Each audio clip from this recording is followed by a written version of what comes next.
I was told this story by a postal worker I once knew. There was this woman who came in from the country, went into the post office in downtown Richmond and asked for $5 worth of stamps. The postal clerk asked what denomination, and the woman got a little bit huffy and said, "Well, I didn't know it'd come to this, but if the nosy government must know, I'm a Methodist." In our country, we have this consistent debate over the relationship between the church and the state. The founders and framers of our Constitution experienced the trouble with a state-controlled religion.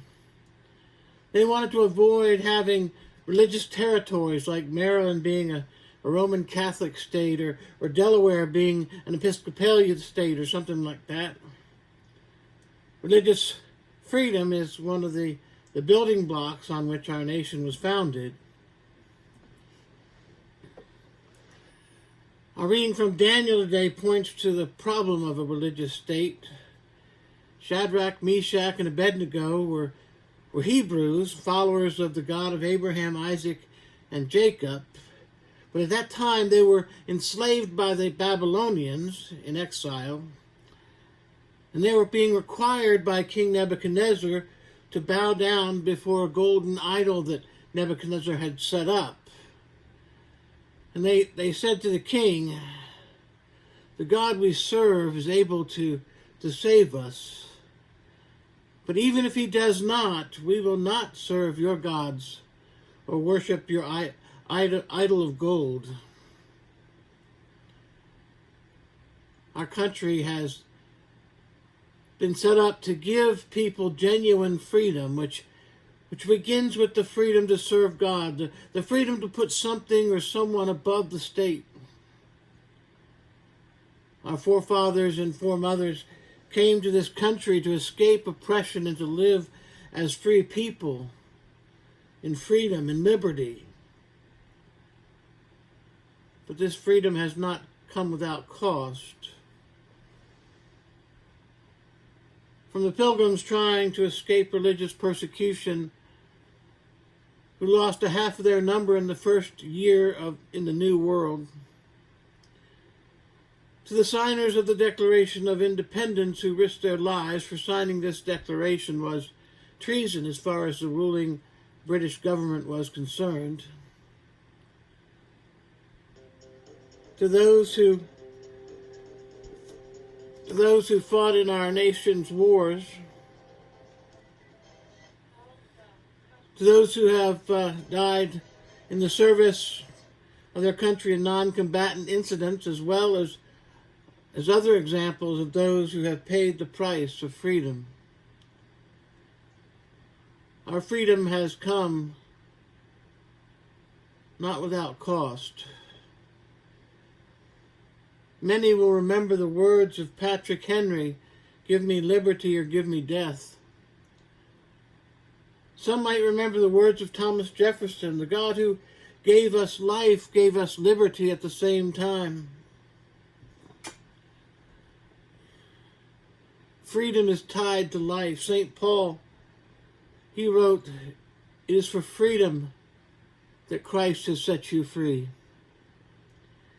Freedom means that much. Archibald Rutledge tells the story that as a young boy, he was always catching and caging wild things. He particularly loved the song of the mockingbird, so he decided to catch one and keep it so that he could hear the song anytime. He found a young mockingbird and placed it in a cage outside his window at his home. On the second day, he saw the mother bird fly and feed the young bird through the bars. This pleased young Archibald. But the following morning, he found his little bird dead in the cage. Later, Archibald was talking to the renowned ornithologist Arthur Wayne, who told him a mother mockingbird finding her young in a cage will sometimes take poisonous berries to it. She evidently thinks that it's better for her chick to die rather than to live in captivity. Shadrach, Meshach, and Abednego said to King Nebuchadnezzar, "But even if our God does not protect us, we will not serve your gods or worship your image of gold. Give me liberty or give me death." Freedom begins with the ability to choose whom one will serve. The framers of the Constitution knew this, and they set this principle down on paper. Congress shall make no law respecting an establishment of religion or prohibiting the free exercise thereof. Henry Emerson Fosdick, in his vital speeches, said, "We Americans say that the Constitution made this nation great. Well, the Constitution is a great document, and we would never be a great nation without it, but it took more than that to make the nation great. Rather, it was our forefathers and foremothers who made the Constitution and then made it work." You see, it is our job, we the people, to make it work. Freedom is a God-given right for which we need to take responsibility. God has given us as his people a special responsibility to be out in front, protecting against oppression. To be like Shadrach, Meshach, and Abednego, standing up against the forces of persecution and tyranny. A woodsman walked into a forest and asked the trees to provide him a handle for his axe. After a brief consultation, the trees offered the man a young ash tree. Immediately after he carved a new handle for his axe, the woodsman began to cut down some of the noblest giants of the forest.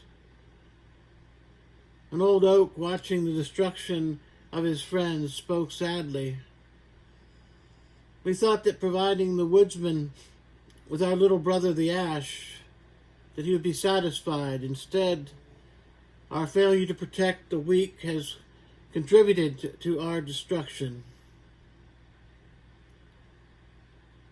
We who are Christians and understand what freedom truly is have a greater responsibility.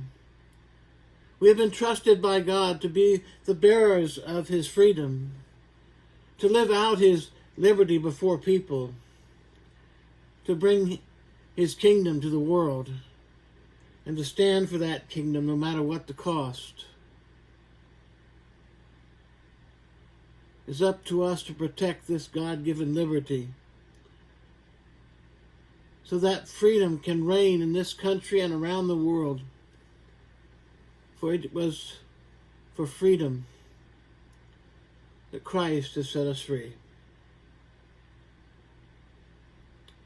Amen and amen.